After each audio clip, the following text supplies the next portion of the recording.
What's wrong with ballerina flats? Director's Cut was written and directed by Don Capria, and this film is currently streaming on Shudder, where a band named S-Side Disease, it's actually the full word, but I'm not going to say it here, don't want to trigger anybody, and also don't want to get possibly flagged, where this band is trying to pick up the pieces, pick up the pieces, pick up the pieces, after a tragedy befell their possible momentum, but now they're trying to do what they can to get back on the road again, on the road again, on the road again. We have Jay, who's pretty much every emo, good Charlotte, punk rock type rocker guy as far as his look. I don't mean actor Tyler Ivey, who is basically just trying to push the band forward, but he's a bit morose over, well, the stuff that was revealed, which I'm not going to talk about right here because it leads to a certain plot point.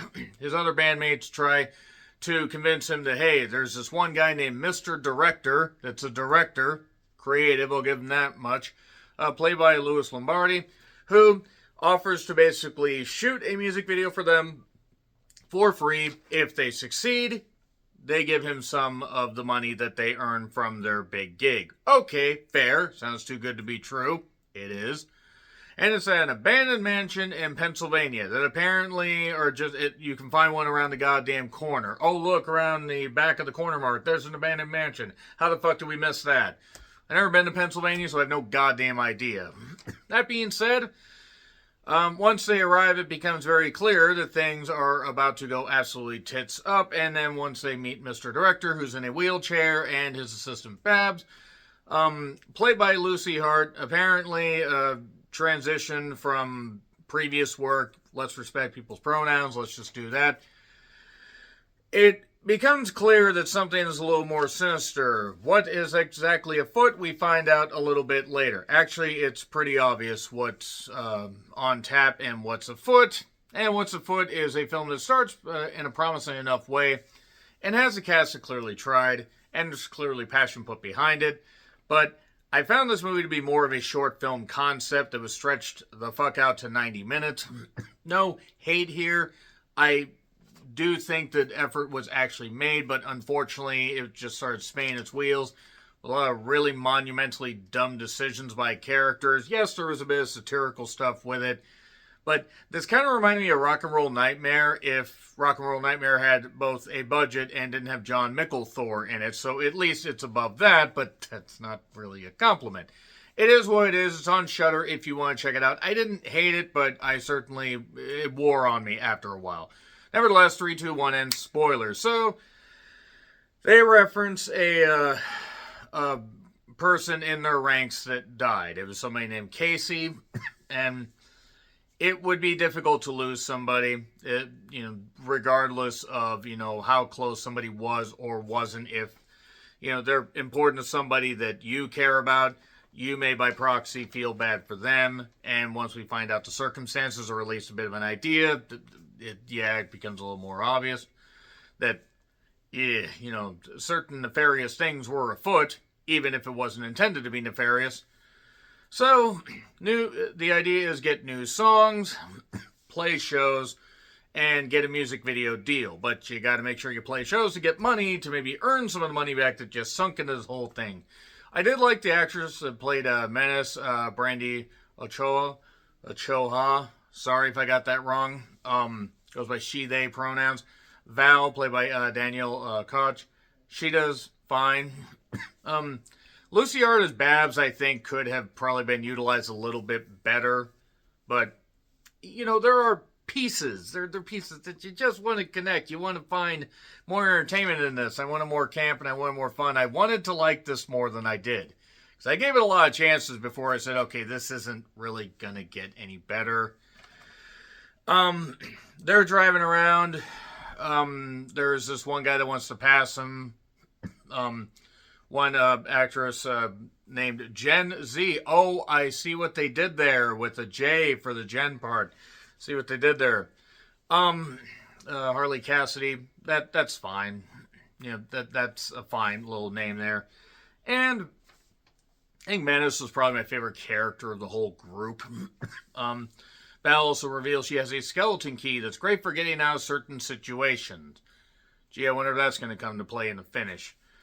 So, there are weird guys in the houses nearby of this abandoned... It's apparently an abandoned mansion complex. Also, there's a weird church that they stop by to just look around that gets featured again at the end, and I totally forgot about it. And they are told, basically, they're shooting areas over here... sleeping quarters are upstairs, and stay out of the basement. Why do you stay out of the basement? For reasons. Reasons because the shit be going down. Which is fitting because the basement always goes down. It wouldn't be up because otherwise it'd be the fucking attic. So, yeah, he's in a wheelchair. It actually turns out he can walk. He's just doing this to put on a front. And... yeah, Jay's brother apparently took his own life, which is a shame. It would be tough losing somebody close to you. And Casey, Val's best friend, that would be something that would kind of haunt her. And also apparently Val and Jay used to be together. What she saw in that character, I don't know.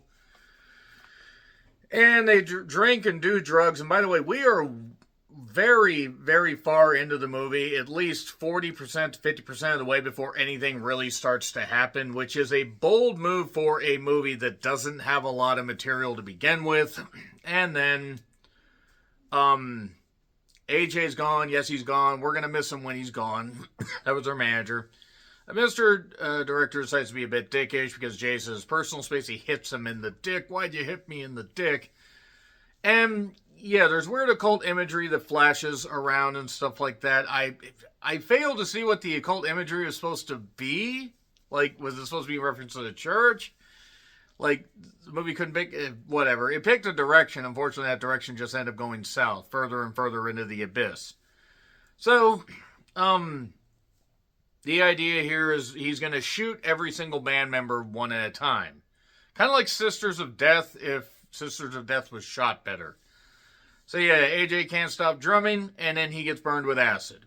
But he's not dead. Now, John and Val, of course, they want to kill a guy named John. To be fair, I am a dick, so I understand it. If he doesn't keep playing, then he's gonna die and Val's gonna die. He starts bleeding out, and Val ends up, somehow being okay. And, Menace is next. She gets tied up, and Babs clocks her over the goddamn head with a bat. There really isn't I'm making this sound maybe more interesting than it is, because it plays out almost glacially, which is impressive for a movie that's under 90 minutes. Again, I didn't hate it, but it started to grate on me. So now Jay and Gen Z are left. Well, Babs is left. There are other people that are still alive, but they're not really about to do anything. Casey was given a bad dose of fentanyl. I don't think there's a good dose of fentanyl, by the way. And this is all done because Mr. Director is going to film their deaths, particularly Jay, because he's the one that did that to Casey. So yeah, Gen Z is tied down. She dies, poor girl. Yep, Jay ends up passing away by, brutal means, I guess. And then Val basically escapes. She manages to kick Babs, or push Babs into a thing, lock it with the skeleton key. Mr. Director, by the way, can walk. He's walking up the steps. And then she decides, you know what? She sees both of them. She can't take both of them with a knife. She decides to jump to her death. Except even jumping out a 2 or 3 story window, she is okay. Limps. She just has a limp and manages to get back to the church as Mr. Director and Babs are going to leave. And yeah, then we see one last shot of like people clicking on the website, like a snuff film, and seeing that Jay's dead. Or whatever. It's okay. It's fine. This counts as a 2025 movie because it got released on streaming back in March. I wish him nothing but the best. I hope everybody can find success. This movie unfortunately gets an F. It just did not entertain me. I did not find it to be particularly good, even though there was promise. It just didn't deliver. My opinion. Agree, disagree with what I said, like, share, subscribe, Twitter, Letterboxd, Blue Sky handles in the description. I'm John Retland. Until we see a band do another stupid decision for a gig again, happy trails to you.